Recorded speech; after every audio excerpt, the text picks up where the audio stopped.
Dans quel sens? Dans Avancez, il y a des choses à moi, les professeurs pèsent les sons tous les cas. Papa, disons, pape. Autant qu'il soit là, papa, après le bilan, il papa Simon Kimba. Naboye Binayo. Est-ce que coïncidence, il y a Boye, il y a pape? Naboken, il y a papa Simon Kimba. Et Bombi, il Kambuna, c'est. Nani appelle Simon. Est-ce que c'est papa Simon ou ya Zongeli Bisso? Est-ce que c'est papa Ndatikeli Bisso Libabe? Professeur Pessa Lesso. Les Cambodges sont trop graves, hein? Vérité. Alors, vous voyez, l'homme noir croit facilement aux prophètes blancs, mais il a du mal à croire à ses propres prophètes. Et lorsqu'un leader émerge du milieu d'eux, pour la ils sont les premiers eux-mêmes à les combattre. Et même jusqu'à les détruire, à les tuer physiquement. Ça, c'est Donald Trump qui l'a dit.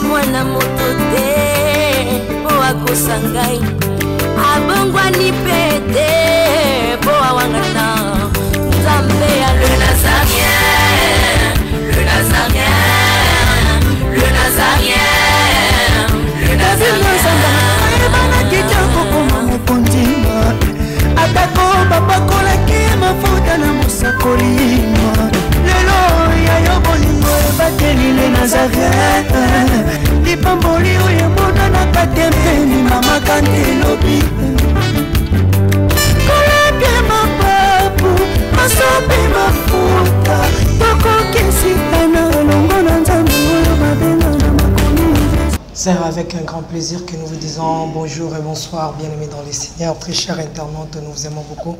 De l'amour du Christ, c'est la princesse Maman Tiffany, toujours à mon poste, chez vous dans les Nazaréens. Bienvenue encore une fois de plus, vous tous qui aimez Jésus-Christ aussi, vous aimez cette émission Table Sainte qui réunit les hommes de Dieu autour des sujets importants aussi, très capitaux. Je suis avec le pasteur Joseph.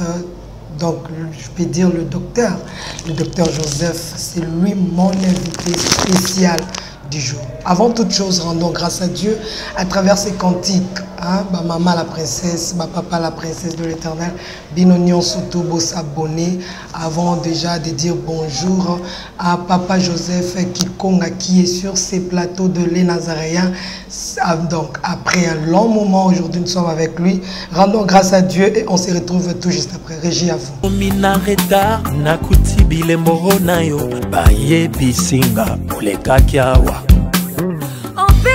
Kinga chanjou na merita kite na bosani yango na sokeli bisengo na ngaya kala koleka kutu ya liboso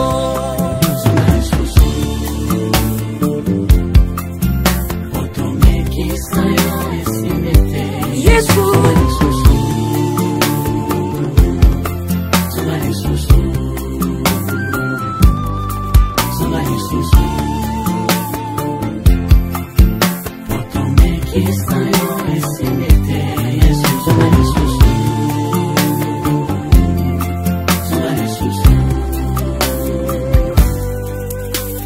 effort ba relation na kutani nango na absence na yo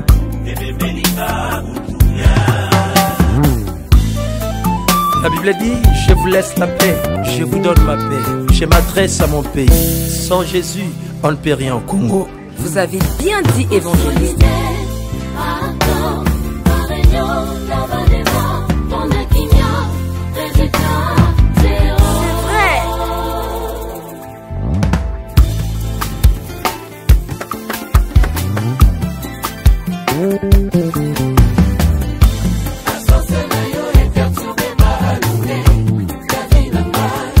Kozanga yo passé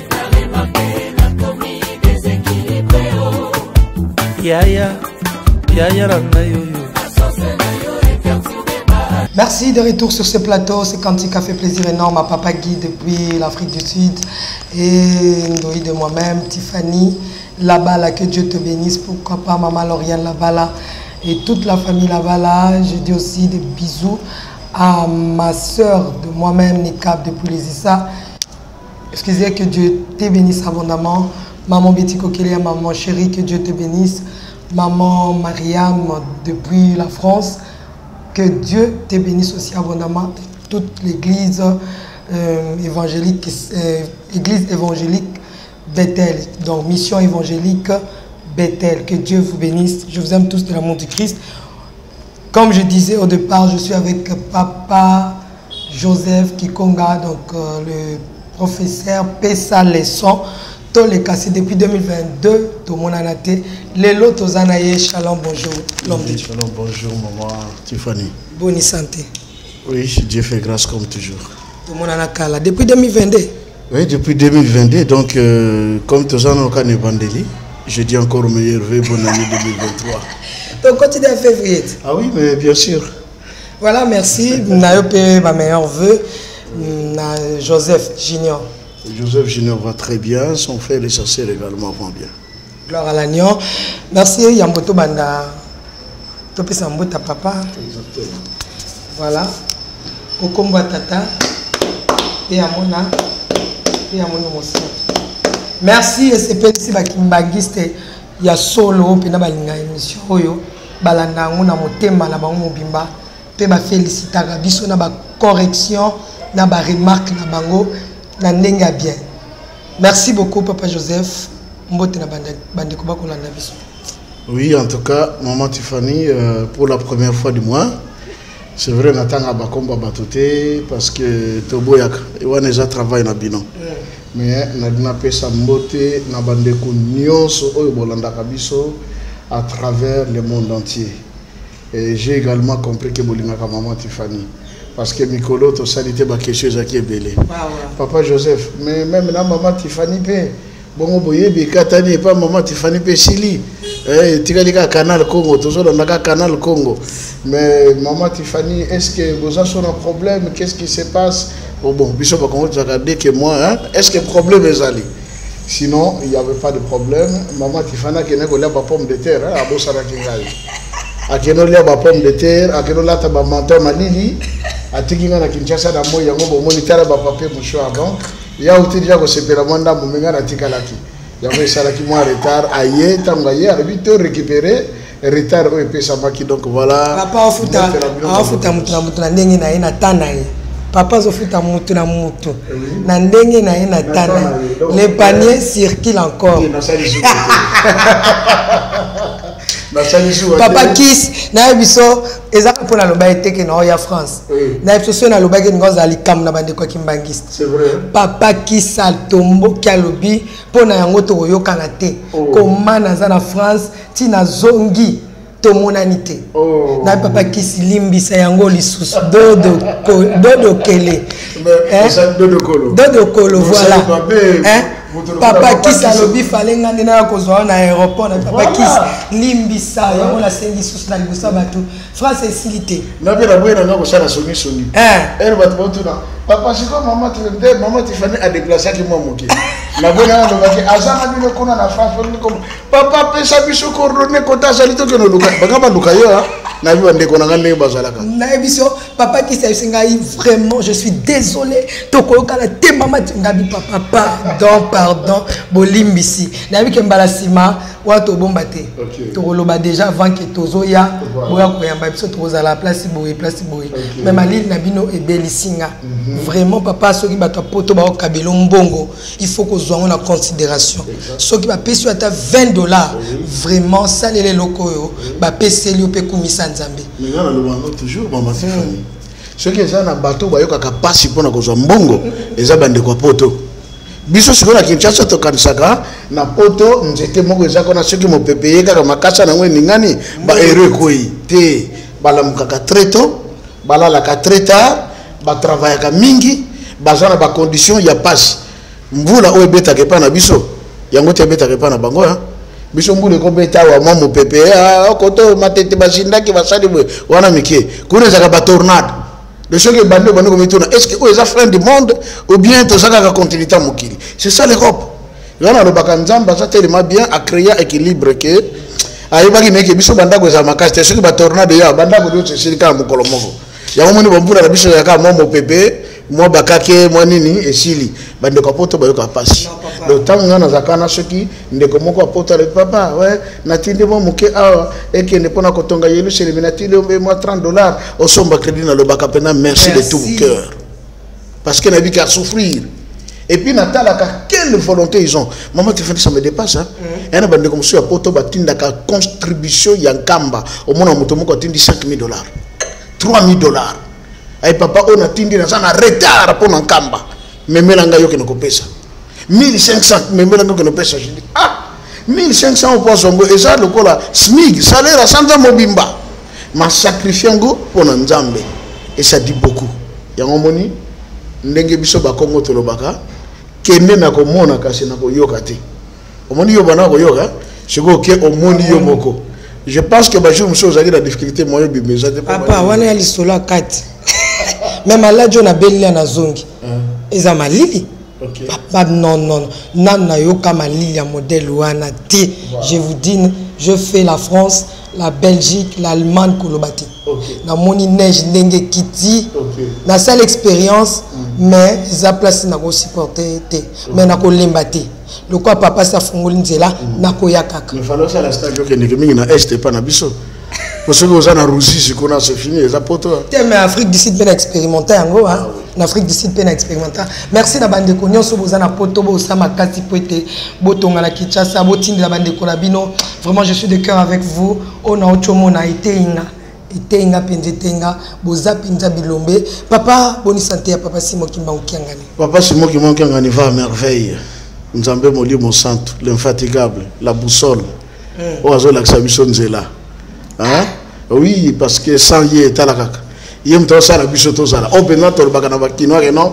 Ah, vena yo no sala bisoto sala te. O pena zo sala bisoto sala. Esaye. Merci beaucoup. Actuellement à Kinshasa, papa Simon Azana Kinshasa, zonga Kinkamba pour nazo à carte. Il se faire enrôler à Silisi, à Yeko Zonga, au moniteur le baka toujours boy. Na lingomba na biso balobaka, mon beko ya liboso ya lingomba. Toza la kasima ya l'État.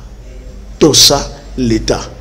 Papa Simon qui manque ngani azala ki na biso awa après ko uta Brazzaville, a vendu na biso ti a monique échéance ezokene vers la fin ya makamba enrôlement.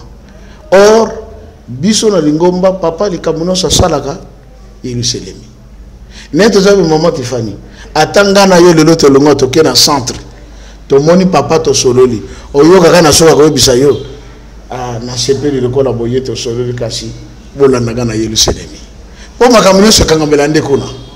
Ya moni ye moko akoki ko za carte électeur na Kinshasa te. Azongi nkamba. Bakei kuna na ye na papa Zako, papa Mbenza, papa José Dangenda Kontima, bake kozwa carte électeur. Basilisi azongeli biso na Kinshasa. Pourquoi? Azana programme fois kende Brazzaville pour na récolte ya bilanga ya kunzulu. Mais nzamba sala ke loko na pamba te. Nana pesa moi petite introduction pour te comprendre l'impact ya makambo ezo salema. Na lingomba na biso eza interdit au bundakate. Bayi saka biso le kofi moko ya kimbangiste soki ebimi ebeti mutu ekosala dégâts na mokili. Et surtout soki osalaki likamwana na nkamba ba conséquences c'est comme plus grave. Na pesio dakisa en 2001 avant le 11 septembre maman moko na nkamba kota premier poste à Monique Matiti les gars qui mingi na balabala a komboli Matiti très bien a memiango dans un coin a tie moto a tombi Matiti ezika parce que et ça la socialité té ebitanga tombi Matiti wana papa Mbenza longwa na bureau ayati na premier poste ayembango babo ma moto wana patuni mamana nani atindi opelisa moto awa. Ote papa na komboli pona moni ke zelaki salite yango mais moto yo pelisi ko bomango te sikondo ngo pelisi moto bo na Amérique yo kokoka. Les gens n'avaient pas compris le langage. Quelques jours, je crois peut-être ce qui le lendemain, parce qu'il y a un pasteur qui me racontait. Le 11 septembre, et quoi? Netasi. Tant que l'immeuble, les 2 tours jumelles, le quoi, Batubazo, Kofa, tout ça, Batusko va réaliser, Makambo, les kaki, wana, maman, Tobaki, Moto, Balobaki, Naye, Moto, Yo, Pélices, qui n'a été dans le Koko Mango. Alors, ce qui coûte maman, wana, à Kombola Nika Matiti. Moussousou, na présence, Nanga Moko, les temps, tout ça, on a misé. Ce que vous avez kati en Kamba, Awa Temple, tribune côté tout ça là ba défilé, na sekuna banda ko pezade. Tata moko pe akomboli na ye matiti bien atumbi. Nzoka place ya tumbeli matiti ezanda ko ya moto si akufa vanda kane wana. Na mulimo ndako neza na wana tata na tumbi ndako bato. Moto wana ayeko pesa rapport papa Simoge nene za bwendako nanga batumbi ngo pa ya papa intel bagena ko benge mbangu nana yebisiyo otumba matiti na kata Yerusalem. Awa sikoyo yombe mingambo otumbi ndako bato. Donc, qu'est-ce que je veux dire? Si les humains, lorsqu'ils posent leurs petites actions, ces actions ont de l'impact spirituel. Et bon, sikoyo yemoko nzambe moli mon sang. À Tiki, Kamba, à Cape Brazzaville, on a plus de 60 000 hectares là-bas à exploiter. À Simbi Machette, à Kati Matiti, Chikoyo Elongwe, Baloni, à Lingia Zonga pour la récolte. Maman Tifani, na meki ko sola likambona ndeko moko ka lingomba. Question de bosso tuninga pasteur, hein? Pardon, ngana yebanana. Si vous comprenez que l'esprit est venu me parler. On va par là. Dans mon canal, Isaïe chapitre 18, autant tanga déjà ensemble. Balobi terre où retentit les cliquetis des armes au-delà du fleuve de l'Éthiopie. Toi qui envoies sur mer des messagers rapides sur des surfaces des eaux. Allez, messagers rapides, vers la nation puissante depuis qu'elle existe. Ce peuple qui écrase tout, dont le pays est subjugué par des fleuves. Mais, dans verset 7, l'Éternel regardait tranquillement du haut de sa demeure tout ce qui s'est passé. Avant d'inaye, azotala, ce peuple sera abandonné aux oiseaux de proie des montagnes et aux bêtes de la terre. Dans l'Oba qui a répété Yango, nous les Congolais, nous sommes abandonnés. Personne n'est pour nous. Et le corps n'a pas continué à biso fo baye bango. O azapo na biso ba Congolais lelo azate tous abandonnés. Pourquoi? Papa Outiawa alobi la RDC ressemble au diamant le plus cher du monde, le plus important. Je pense que RDC a un diamant le plus important. Toute personne voudra gagner un diamant dans la poche. C'est ça aussi le grand problème, c'est que le pape a dit, donc il avait raison. Nous sommes un diamant. Et parce que nous sommes un diamant, nous sommes enviés. Et j'ai toujours dit, la RDC, c'est la femme prostituée la plus belle du monde. Oui, elle est une vraie femme prostituée, la RDC. Dans quel sens? Avancez, des choses à moi, les professeurs Pessa les sont tous les cas. Nous sommes une nation prostituée. D'abord, on n'a pas une seule référence spirituelle. Spirituellement, déjà, tu as Bandumba.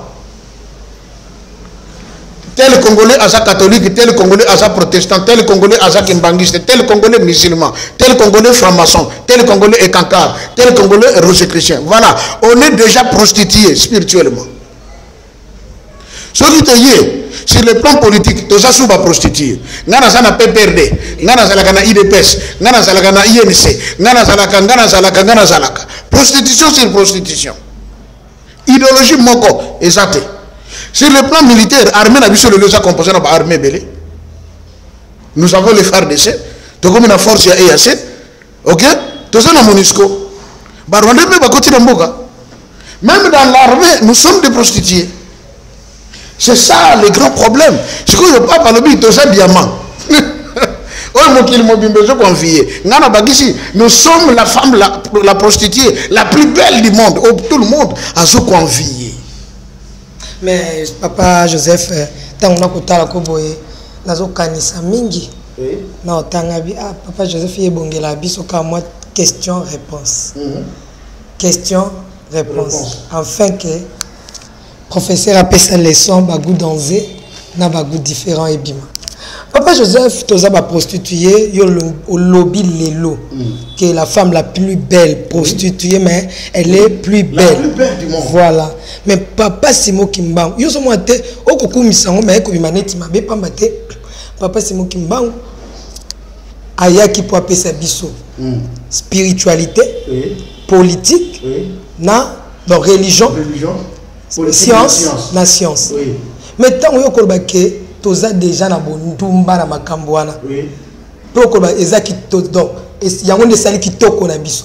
Non, kitoko na biso bien sûr. Mais qu'est-ce que je veux dire? Et pourquoi ça makanisi à papa Simo qui m'a Ézéchiel 12 balobi hein. Nzamba sur baboy. Tu étais une fille, jeune fille très belle. Tant que tu m'appelles ne bandi ko bimanga imoko na yaki na sali alliance na yo. Maintenant babanda na babo na ko bana Israël ke Obotamaki te béni dans le sang. Il y avait même personne pour te frotter même de la poudre. Mais Nzambe na sukolio na bongisiyo. Okoli. Tango bandiko bi mama bele na ye na sali alliance na yo. C'est pour que yo osala mwasi nanga. Mais Israël n'a regretté au sondolu ngai auquel kosongela ba amana yo ya kala ya égyptien. C'est ça le Congo. C'est fort. Vous comprenez? C'est ça le Congo. Nous avons un époux. S'appelle Simon Kimbangu. C'est l'époux du Congo. C'est que le biso to bois qui Simon Bali. To sali kindumba. Parce que ceux qui to saki bombali, to ngato landakaka idéologie ya mobali alingi nini. Ndeko na biso wase kwa yemba kinzembo. Que fait le peuple? Journal landa ye azo défendre le Congo rabi. Oh, ndeko ça vraiment intelligent. Un bon philosophe, a dû réfléchir. Mais le peuple congolais n'a pas oh vérité, oh liberté, oh bon sommet, tout ça kimia. Mais il n'y a qu'un individu, un seul, qui est capable de faire sa biche kimia. C'est lui le mari du Congo, il s'appelle Simon Kimbangu. Mais biche te bois qui s'y est, il y a un bandumba. C'est que tu es tellement beauté et belle que tu es plus belle à tout le monde a confié bicho. C'est que beauté n'a biche janine. Le Congo est un scandale géologique. Au moment où il a voté découvrir ma banque à mon est, ce que tout le monde a monté peli. Ce que je suis il y a courant au Tchéboué, na se, au jeu moussa au Tché na moutou, au jeu ampoule le Tchébou, bouh, ampoule le peli. Batomanier le balobi, jusque là les banques on a pas un vrai compoté. On découvre encore. Est-ce que Batika Bisso Kimia? Chikoyo, maman Tiffany, il y a beaucoup à dire hein, à ce sujet-là. Il y a beaucoup à dire. Tout à l'heure, vous venez de soulever l'affaire Pape. Et aussi de Papa Simo Kimbangu. Là, c'est le à boussole. Ah, l'acception n'est pas au King. En tout cas, tu as déjà ma titi na kunzu. À Kati Matiti. Mais il faut que tu papa ou ta braza Kinshasa Kamba à Keiskoko Kupanza. Programme Zaraki Boy. Braza, Kinshasa, Kamba, Kinshasa, Braza, retourne à Kangola. Ah, ok, toi c'est la nan. Oui, parce qu'il faut que nous soyons la récolte. L'Éternel regardait tranquillement du haut de sa demeure. Il attendait quoi? Le moment de la récolte. Quand la pousse est achevée. Quand la fleur devient un raisin qui mûrit. C'est là qu'il va trancher, il va couper. C'est en ce moment-là que Maman Tiffany, Nanobaka toujours, et je l'ai toujours répété, si et seulement si le peuple congolais va comprendre Bisso Lelo, gloire à Dieu. On sent de la trompette comme Jonas. Ceux qui vont comprendre Bisso c'est lobby et vous allez trop tard. Mais papa Joseph au lobby n'a Bisso papa disons pape. Autant qu'il soit là papa, après le lobby sur là papa Simon Kimbangu.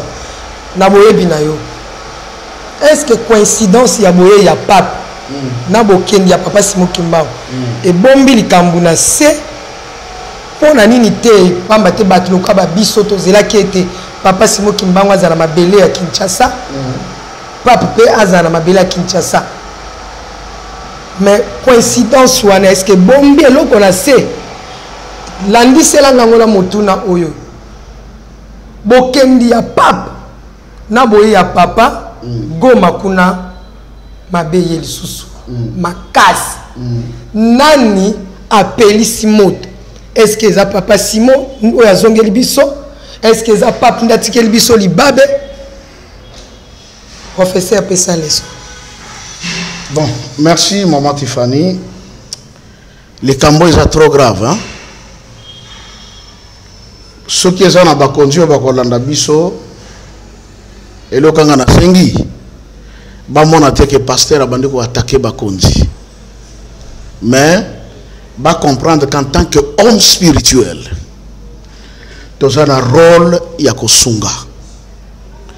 Bakonzi na biso nyoso basana mangombo basambelaka.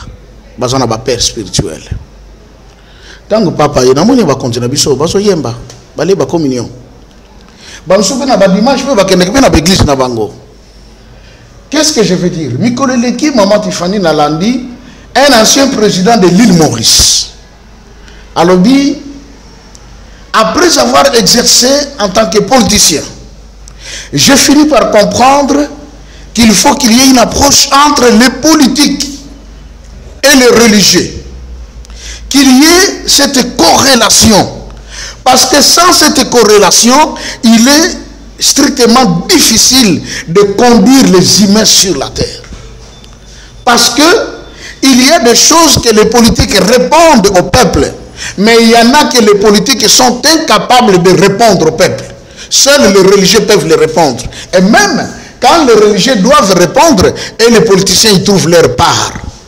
Alors, une question que l'homme se pose de tous les jours est celle de savoir d'où je suis venu, pourquoi j'existe, où je vais. Aucun politicien n'a eu sa moto ou tawapi. Aujourd'hui, existait pour Nanini. Après, le roi Yoko Kendewa, politicien est bien côté. C'est lui qui connaît ces questions et ces réponses. C'est l'homme spirituel, les religieux, les pasteurs, l'imam. Vous voyez, maintenant, les défauts de la Karango biso bayindo. Lorsque un frère noir s'émerge, pour que ça là, que mon niveau te commis, regardez ce qu'il faut faire pour te comme un point boyer afin que tu hériter le comme malam. Qu'est-ce qui se passe la réalité? Moutouana comme l'ennemi. Babundi Sakaye. La preuve même, va longtemps. Et je l'ai dit la fois passée, le président américain, M. Donald Trump, à ça le discours, Donald Trump nous a insultés. À Kokolo Babongo Terabissoba noir. Nabarab, non. Il nous avait dit la vérité. Alors, vous voyez, l'homme noir croit facilement aux prophètes blancs. Mais il a du mal à croire à ses propres prophètes. Et lorsqu'un leader émerge du milieu d'eux, ils sont les premiers eux-mêmes à les combattre. Et même jusqu'à les détruire, à les tuer physiquement. Ça, c'est Donald Trump qui l'a dit. Qu'est-ce que je veux dire? Mokonzi Walingomba ya catholique aye panabiso. Sous l'invitation du chef de l'État. Tomoni mobilisation d'Engezalaki. Neto sabo na ba place mususu bato babana koteka ba oteka le sauté. Ba mesa wana tsie longwa ki libela timi koloso ke na ba kitambo magasin partout là. Il y en a plus. Je vis de mes yeux. Maintenant pourquoi ba osala bo? Ono ba osala bo parce que mokonza Lingomba ya catholique azoya. Ah c'est très bien. Tout le monde propriété partout, les gens étaient mobilisés. Bambongo et Bimi, ba tribune et Salemi. Et maman Tiffany. Quelque part, tant on a vendaki. Et puis ça vient mawa mingi. Et soit qui yo? Et soit qui n'a été mais pesa qui n'a mawa. Ça vient à comprendre que jusqu'aujourd'hui, bayindo non peut comprendre biso. À un moment la mituna qui kolo. Bon misongo tinda ki biso to te ya batuta la sabatunzela. On dirait to taper na biso à côté.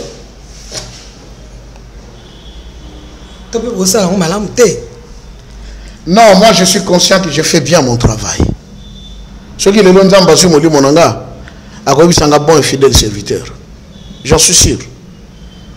Parce que Natika Nanga Bana et tout ça, parce que je dois le faire ce qui m'a été recommandé. Maman Tiffany, savez-vous que ceux qui sont allés dans la condition où ils sont allés lelo, et ça cause na bango? Banani. Bakoko na biso balongwe na Israël. Baye en Égypte. Bamsusu bakendeki déportation na Syrie.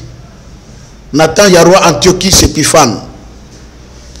Bamsusu bazalaka na déportation na Babylone. Nathan ya roi Nabucodonosor ou Nabucodonosor.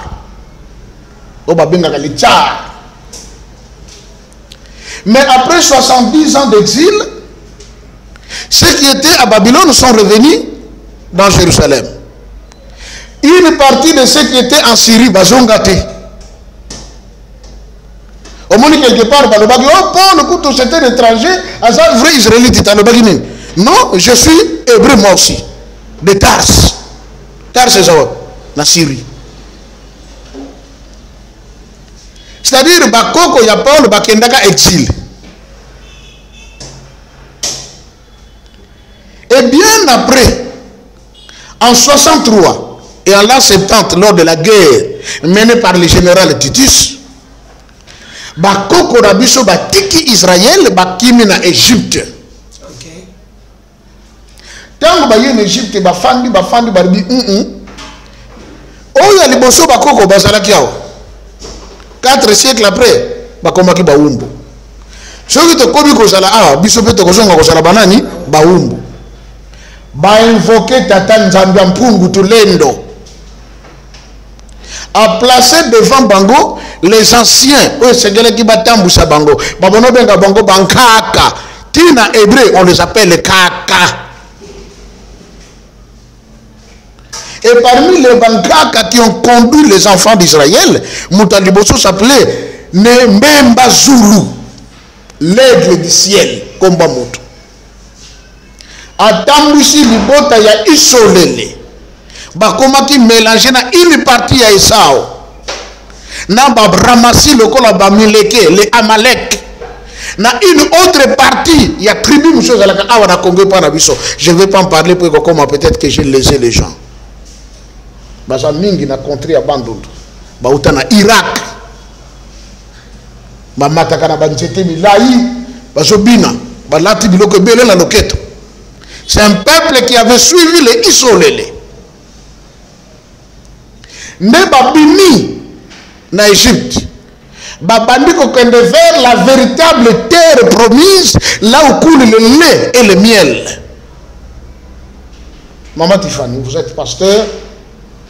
Nzambalobi, je te conduis dans un pays où coule le lait et le miel. Mon comme qu'on a beaucoup écouté ça désert. Est-ce que on dit mango? On dit maintenant que non. Nzambalobi qui le lait et le miel mais désert. C'est fort. Nzamba conduire bango par l'aigle, par l'étoile également. J'ai donné des descriptions mais qu'on les cas. Balongo wana beko vanda basali les grands empires de la Libye. Le Soudan d'aujourd'hui, le Grand Soudan. Batongi pe ba pyramide dans Soudan. Après, Balongo wana c'était Maman Mankenda Saba, la reine de Saba. A conduire bango. Bakeiti, bakomi en Afrique du Sud. Une partie batikali, bande konabiso ba Zulu na balemba. Kuna ezalaki Maman comment ça s'appelle? Ne Zulu Makeba. Atambusi bangoti baye na Zimba. Ne Zimba, lelo et comment Zimbabwe. Ti bakota na Mbanza Nzambi qui est devenu la Zambie. Pe bangola bakoti na Congo jusqu'à s'installer pour faire une capitale qu'on appelait Mbanza Congo. Ok. Toujours changer balango Mbanza Congo. Mbanza Congo te. Mbanza Congo. Mbanza Congo. Voilà. C'est du Congo, c'est ça notre culture. On ne peut pas prononcer un nom Congo en français. Hein? Je sais que Jacques Chirac n'a que Congo. Mbanza signifie la ville, la cité. Congo, c'est le peuple là, le peuple Congo. Congo signifie également plusieurs. Congo signifie le nom de Dieu. Congo. Le peuple, Oyo Bazali na totem, il y a léopard. Congo. Et dans l'Égypte, Congo, c'est-à-dire ceux qui portent la ceinture autour de la poitrine. Mais il faut établir les royaumes composés de 12 tribus. Et si la capitale, ils ont 12 sources d'eau. Tant que Basali di Kambona, loko la tata Nzambe Mpungu, Azaki la Bango et Longo, qu'est-ce qui se passe? Makambo Vandaki. Makambo se tourner Kitoko. Mais maman, vous savez qu'est-ce qui est arrivé? Ok. Tokomi na 12e siècle. À partir du 12e siècle, étoile et Yekobima na Occident. Étoile Tango et Bimi va se rendre compte que Ezoko annonçait l'avènement d'un grand homme. Pas n'importe. Ce sera un être surnaturel, un être supranaturel. Et par conséquent, et Seigneur qui ne découvrir Moutoyo Alinga Bota Mazawapi. Donc, Babandi ma recherche, Babandi Korukakoyeba, jusqu'à ce que tu aies comme dans le 15e siècle, va définir exactement où se trouvait cette étoile. Et ils ont éliminé la partie de l'Afrique centrale, l'espace Congo. Vous voyez? Ils ont éliminé l'espace Congo. Et comme ça a éliminé l'espace Congo, ne batin de la biso tata Diogo Kao aya pona kondoka ko découvrir où se trouverait peuple wana esika mutu wana akobotama. Chita na doba makambo maintes reprises jamais expliqué. Mais Diogo Kao tourne à liboso akendeki na Israël. Pona kondoka ba isolele. Makomi kona ba bisé que bateau zondoka faut que l'Égypte tourne Idrissa. Le journal comme Zahir Actualité et comme Maman, il y a 1990, histoire de ce qu'on a nakati, bâti dans les 12 tribus. Mais qu'est-ce qui se passe? C'est que cet homme, aïe en Égypte, si mon ami a sorti en Europe, que son papa minene, aïe qu'il a découvert l'embouchure du fleuve Zahir ou du fleuve Congo. Est-ce que tant qu'il y a eu beaucoup d'embouchure, le peuple Bazalagate? Il y avait personne là pour savoir que embouchure est à la Kawa. Mais Bazalaki wana. On avait un ancêtre gouverneur de Soyo. Azalaka na peuple na ye. Bande kona miso ba woyo na mwanda Bazalaki déjà. Ba mona ka l'embouchure ba yebi yango. Et c'est une notion il y a découverte de l'embouchure et que le côté il y a mana Europe mais na bécole na bisoté. Ce n'est pas dans nos écoles on devait dire qui a découvert pour la première fois l'embouchure du fleuve Zahir? Tu aurais dit Diego Kao. Ah, c'est honteux de le dire. Et c'est né dans France, dans Belgique, dans Allemagne, dans Pologne, partout. Batou dans la Bécon, dans Bango. Qui est allé découvrir pour la première fois l'embouchure du fleuve Congo en Afrique? Bah, le but Diego Kao. Parce que c'est leur frère. Oui. Mais puis, qui a découvert l'embouchure? N'a pas eu de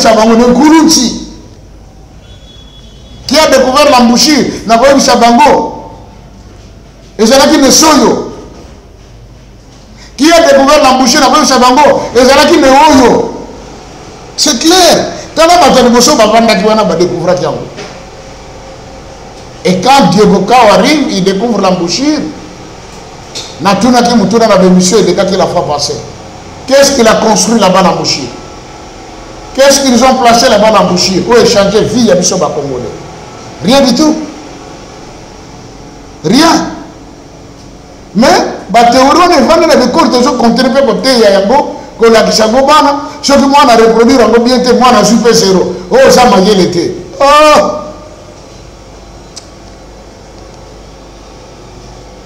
Et ça passe ma comme sous la mawa. Passina Mawa. Diego Kao qui découvre. Mais il ne venait pas chercher l'embouchure. Lui, il était à la recherche d'un homme. Cet homme étoile. Et la finalité, bah, Luki, il y a un bataillon, parce qu'elle avait un message contraire à la vision au Yabango. Mais nous savons que Diego Kao est venu avec 3 autres personnes qui l'ont accompagné, qui étaient des prêtres catholiques envoyés par la papauté, ayant pour mission de déstabiliser le royaume Congo. Vous imaginez? C'était ça la mission. Le premier royaume où il traitait les accords bilatéraux, où il plaçait qui la diplomatie internationale, ce fut le royaume Congo. On ne comprend plus rien. Mais laissez-moi quand même t'aider. On a eu un ancêtre, un intellectuel, un érudit, un bourgeois. De la jeunesse, il avait à peine une trentaine d'années. Il s'appelait Ntsaku Nevunda. A Kendetina, en Espagne, na tapis. Après l'Espagne, il a été reçu au Vatican par le pape. Mais j'aurais appris dans le document que c'est à partir de l'Espagne qu'il a été empoisonné. Et il est allé mourir dans le Vatican. Nesi manango bakondaki kuna na Italie. Tombe na ye ezali ba prêtre bakena kotala wana, bakena kosala losambo nesika wana. Bande kotola muka. Réveillons-nous, comprenons des choses. Voyez. Et à partir de ce moment-là, va naître ce programme. Il y a côté Kabako qu'on a vu sur le corps à Bibouélé. Vous le savez qu'on a pris des noirs, un jeune garçon, une jeune fille, battu dans la cage, bazo la sabamo de robe comme un spécimen Yassika Bamaka. J'ai dit ça dans une émission. Vous voyez? Bako qu'on a mis sur la tête comme le corps à Bibouélé. Mais qui ont organisé ça? Mais c'était la papauté, disons la vérité. La traite des Noirs. Tango les Français et tous les autres, que non, de ce côté-là, marcher, je fout et je côté à Mbongo, on peut organiser Yango. Tout le monde il y a un typotype. Nous avons un typotype. Azalaka un arabe, j'ai sa photo. Qui c'était déjà à l'époque, Azalaka musulman, parce que Akitaka contre Obama, Kuna Musika, Ake comme un musulman, et c'est lui qui connaissait le chemin. Baye Naye. Marché triangulaire, nous connaissons l'histoire. Bate Kaka Bantabate, Bate Kaka Bangombete, Bate Kaka Bachevote, mon vendeur des humains. On a fait de nous des esclaves. Baoum. Totekami Tokei. Pour des fins commerciales. Pour des fins économiques. Mingia baoba kemeki. Babone babana kotonga banda kwa kitoko na poto. Babone banosala babilanga bakana sip. Babilanga bakoton, bakafé, biloko ndenge na ndenge. C'était nos ancêtres. Mais qui les vendait, qui les achetait? Hein, bandeko? Au niveau de Komaki, un royaume hyper organisé, un royaume bien organisé, bien urbanisé, mais il faut chosifier Bissot en marchandise. Voyez, Matifa, marchandise de Komaki, hein? Les politiciens sont côté Bissot et Bandeni. Toko banda marché on a kosomba Bissot, c'est l'église catholique. Ce que les actes de la conférence sur le papa Simon Kimbangu, il y a 2006, il y a 2011 encore, je crois. Vous verrez là-bas les traités et les accords. Il y a Bosombara Batunambanza Congo. Mais c'était l'église catholique. Mais dans ma campagne, je suis toki makasi ozongi penani tina ba étude nyonso na ba formation sur sala ki na koko obimisi na poisse question za kika mukie boye ya papa bokenda papa soki bombi makamna se na pe bokenda papa na boye ya papa Goma et yindi lisusu este peli moto ekebi misa biloko ebele boye papa non mais maman qui va na loba qui na ko ki mawa parce que j'ai compris que biso ba ino na to comprendre na biso te nanu te naza contre te aza chef spirituel lingomba na bango ezali awa bandimi na bango pe bazali awa en tout cas de droit akoya atala bandimi na ye mais biso peuple na ba contre biso faut to changer vision et ba congolais te souffrir mingi maman Tiffany donc to botama na Congo to za na biso ka batamawa to bono yima na biso ka nzemba frère Patrice nakoma mwana mawa nakoma sekolela na umele mingi na pasi ndeko nanga namba yebi pasi nyonso yokomona namba moni pizoli na miso na yo atandele okosalela yo siko biso bakongole tokomaka atandele na bamisio mokili bayembaka banzembo atandele Congo ekobaluka papa wendo bayembaka atandele mokili ebaluki donc tozaka atandele bachinois bazaka na batandele faute ya nani papa Joseph faute na biso banani ki mobali ya libala tosali kindumba mais mobali ya libala kote kuna azolanda bato ne ti awa c'est l'effort azolanda bango maman ye aye kolanda bato na ye siko biso toza na mobali est-ce que tozotosa ye papa Joseph limbisanga nana tuna motuna moko bayiki batuna kingai est-ce que makambo boyaka kolobela biso ki papa Simon Kimbangu ye mutu afuta bambongo ye mutu Kongo eza ya ye mutu est-ce que boloba po bo mikumisa to pe bokumisa tonga to pe ndenge nini to koyeba te to eza penza makamba réalité ya solo po soki eza yango na oyo bato balobi bakomona papa bokeseneza ya makasi toko sala to pe Kongo esengeli sala ndenge parce que bolinga te bobi Kongo po ebonga esengeli bazongela mobali ya libala esengeli bazongela papa Simon Kimbangu pa mateza Kongo ezaye mais na ndenge bato bakomona babiki Kongo ekozongela nango yete yende fois zongela Kongo so akusongeli Kongo te na ye na biso nyonso to okufa na biso Matifani lelo avant na ya nalandi ndeko moko aza professeur aza batitre mo ebele na RTP ndeko wana alobi eloko révolutionner ye bazalaka esika moko na baninga na ye moninga na bango moko un juif un blanc juif d'Israël atuni bango mutuna s'il arrivait que ba organiser coupe du monde de religion bino na Afrique bokotinda nani akozala capitaine na bino frère a dit oh mais c'est Christ nous on est les chrétiens biso to sambelaka abi ba insister na suka nango juif wana ageza photo ya tata Simon Kimbangu ayeko na kisabango Maman Tiffany, madame Soka na lobakata na lobakana oh pasteur Joseph batebele ba mi ko rejoindre nga ndeko wana abimisi un secret à l'obiboye verset biblique il y a Deutéronome chapitre 32 verset 8 à 9 les a falsifié la Bible et ngambo ko na vérifier na lobi oui il a raison je la totanga en tout cas totanga version maman au mona que oui awa idée ça ndenge mon côté qu'est-ce qu'il dit? Balobi nzambe tango akeli mokili abandi kokabola ba peuple ba nation na chaque peuple nzambe atindaki un être spirituel pour na kozala guide na bango wana na version authentique Deutéronome 32.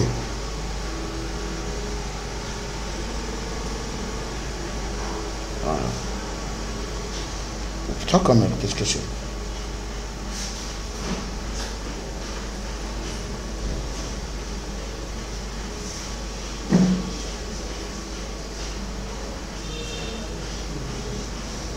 Deutéronome 32, 8, 9. Quand le Très-Haut donna un héritage aux nations, quand il sépara les enfants des hommes, il fixait les limites des peuples d'après le nombre des enfants d'Israël. C'est pas vrai? C'est pas vrai? Quand le Très-Haut donna un héritage aux nations, est-ce que Israël va nation belé? Nation moko. Mais Bible il donna l'héritage à qui? Aux nations. Babakisi. Quand il séparait les enfants des hommes, or Bango Bazalaki les enfants d'un seul peuple, d'un seul homme, Abraham. Abakisi. Il fixait les limites des peuples d'après le nombre. Il fixa les limites des peuples, plusieurs peuples, d'après le nombre. Maintenant, ce qu'on attend, va falsifier Babakisi, les enfants d'Israël. Mais ils étaient par rapport à ma tribu. L'Imbissa maman. Tribu, et ça nation. Non, mais papa Joseph, s'il vous plaît, il faut que figure jouer. Lorsque l'écrivain a comme figure de style qui peut jouer, lorsque tu as la tribu, lorsque tu as tribu, et comme il m'appelle ça nation, tribu en voilà, kiti, les comme nation, tribu en la comme nation, est-ce que mon commerçant qui n'a comme mon ya lobité, qui a zolobela Israël, il y a tant voilà il y a un lobité qui a mon qui déjà inspiré parce que Moïse était inspiré parce qu'il a écrit aussi Genèse, mais il y a qui était Natawana. Il y a un est-ce que Zalité azolo la tribune na mena figure mususu stopé na vision na imoni selu mususu ya oyeko ya lobi Nzambe tango lobaki na maman Rebecca. Alobi, deux peuples sont dans ton ventre et deux nations se sépareront à leur sortie. Clair. Esaü a que non ça la nation. Les Édomites, Édom, les autres pays, le col Bagog, Magog, donc, comment on appelle la Syrie. Ah, où est-ce que je vais les pays de M. Poutine, c'est quoi encore? Oui, la Russie. Vous voyez? Aïe Kolobalissus, Abraham, qui résolve ça y est deux peuples. Ismaël, c'est les Arabes, c'est une autre nation. C'est aussi Jacob, c'est notre peuple. Ou encore Isaac, c'est notre peuple. Mais Israël, les 12 tribus ne forment qu'une seule nation. Mais dans Deutéronome, on dit, quand le Très-Haut donna un héritage aux nations, pas à la nation d'Israël, aux nations, on ajoute, quand il séparait les enfants des hommes, il fixait les limites d'après le peuple. Maintenant, ce qu'on veut introduire, le nombre des enfants d'Israël. Yoga 29. Car la portion de l'Éternel, c'est son peuple, Jacob, et la part de son héritage. Maintenant, original, c'est que les frères lisaient. Quand l'Éternel, le Très-Haut, donna un héritage aux nations, quand il sépara les enfants des hommes, il fixait les limites de peuple d'après leur nombre. Et l'Éternel donna à chaque peuple un être spirituel pour le conduire. C'est la vérité. Les Arabes ont Muhammad Moussalala wa salam. Les Indiens ont Krishna. Les Chinois ont Bouddha. Et les Occidentaux, on parle de Christ. Mais le Jésus de Rome. Parce qu'il y a une différence entre Jésus de Rome et Jésus de Nazareth. Ah mais oui. Jésus. Ceux qui pratiquent la franc-maçonnerie, c'est Jésus de Rome. Ce qu'on faut que comme Jésus de Nazareth, c'est celui qui est mort sur la croix. Dans le bien, moi quand je suis catholique, il y a qui a. Botali croix ou la tête na tingana. Non, Yesu ne couru sur terre. Yesu, il y a l'argent ne couru sur mais atanga maboko boy. Et ça Jésus de l'Égypte. Isis. Mazaki ne croit ya papa. Dans la photo. Zongela bilido ken kotala. On ne dit pas tout. Dans le baga. Oh pasteur, il dit trop de vérité. Qu'on dise non. Jésus a dit qu'on n'allume pas une lampe pour il y a ça. Il faut aller pour éclairer tout le monde. Les grands problèmes, tout a été falsifié. Babongi Sibiso. Pourquoi on a dit que les Zaki Mawa? Ce qui traitement au Pesaki, dans mon compte catholique, étaient les mêmes que je vivre dans Tata Simon qui m'a j'allais dire gloire à Dieu. Mais à ton idée pour des messieurs. Mais il y a un pailleté, papa. Il y a un pailleté. Papa Simon Zamboka nae. Est-ce que Bayambaga n'est yo papa? Papa, pardon, tu n'as pas tout le monde. Il y a un de celles qui ont bien ça dans les sons. Papa soit bima qui n'a pas de zalani, soit zongi. Il y a kawa papa kuta kale, mais si koto yamba bango soute, c'est papa et papa est malam. Boye malam to moni zongi. Kota mais ya kale zaki. Papa aye pamba te papa oyana nini na chasser. Si ko so za na mon papa ya mupaya, ayo ta papa ya biso. To yambe nini papa kuta uchi poto aye. Papa kulutwe.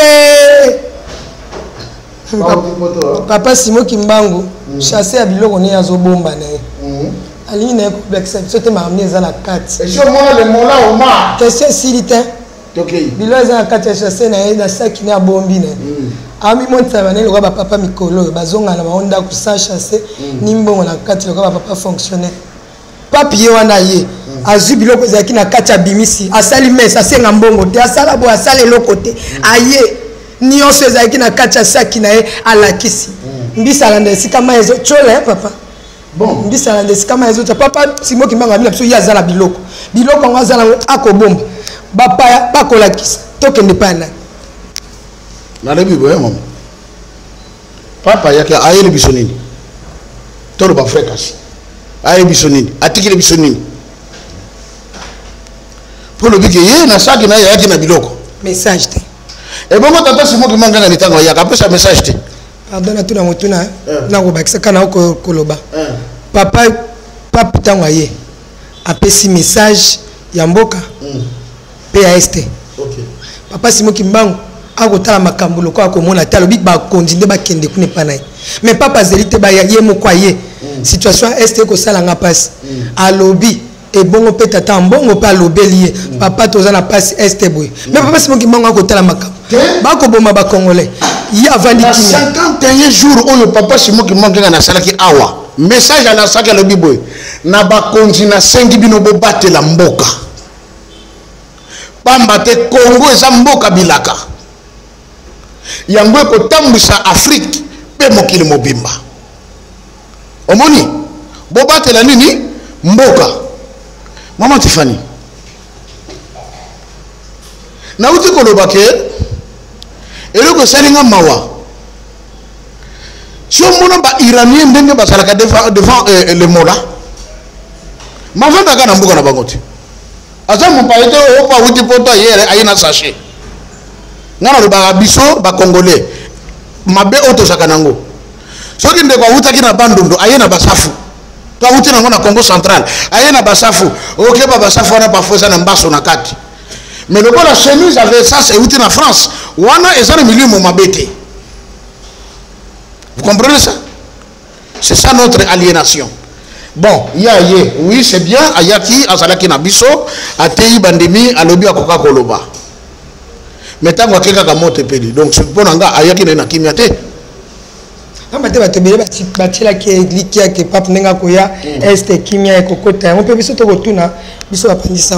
mais rien n'a changé. Oui, mais c'est parce que jusque-là, le Congolais n'a pas encore compris qu'il y a la personne qui est capable de mettre fin à toute chose. Maman Tiffany, ça fait mal à tout homme. N'a pas les moi si na mbongo. Na se sacrifier mon bimbaranga pour nos moi si wana. Maintenant que yoka boyo Tiffany moi si ndinga zana kutu, ay bimbanga na pasteur moko boy. Pour la niazo bimana pasteur moko boy. Ndé le papa Simo Kimbangu akolinga ko sala te. Pardon s'il vous plaît papa. Sala kindumba po kindumba na ende leki. Azo boya ko tosa mobali na ye. C'est ça le problème. Na panza. Nga tango panza nga pe na panzi to panzi ba mako ba to pe ba mona. batata na biso tant ekoki bakende table ronde na Belgique batata Kasavubu batata Ileyo tout le monde balumomba consigne oyo bapesaki tata Kasavubu ndenge bozokende makambo ekosila bozosonga tozwi indépendance soki batuni yo papa ndenge ndalobi na ye lingomba nini ekotambola na l'état a bokomi indépendant. Réponse à tata Kasavubu. Oh. Nous en avons lingomba na biso ya tata Simon Kimbangu. Mais bakei makambo esili liloba nzambe comme le kakate sangwaye. Monsieur Kasavubu, oui.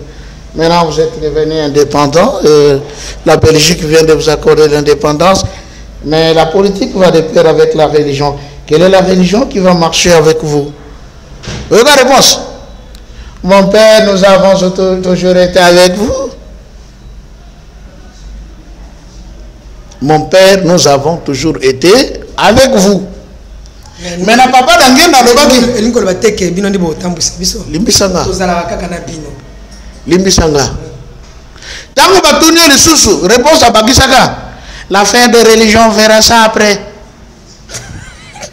Yamama dit l'affaire de religion après. Tilelo. Mais papa Joseph, ngana komo la tina o boko nyoka mate pambate boko lobi papa Simon Kimbangu Nzambe. Mais Nzambe tambola na programme pe na temps chaque chose a son temps pa Nzambe. Boko le la poani boze la temps Nzambe. Tozo de la ti. Maman Tiffany, s'il y a un peuple qui est serein, c'est le Kimbanguiste. Je trouve le latin. Oui, il a gâté ça nango. Moyindo kokoma mondele, mondele kokoma moyindo. Babakisi, faites-moi confiance. Vous dirigerez ce monde dans tous les domaines. Et le monde saura de quoi je suis capable, moi Simon Kimbangu. Papa d'angenda tiki promesse à lobby. Ah bana nangaye. Tango nazali kotala bino boye aya nazali na zuwa likolo na bino pamba te makambo tata ko sala na bino. Ye azana zuwa pona makambo tata na ya ko sala pona biso. Bongo souvent za la motema moto. Naza la paniquer.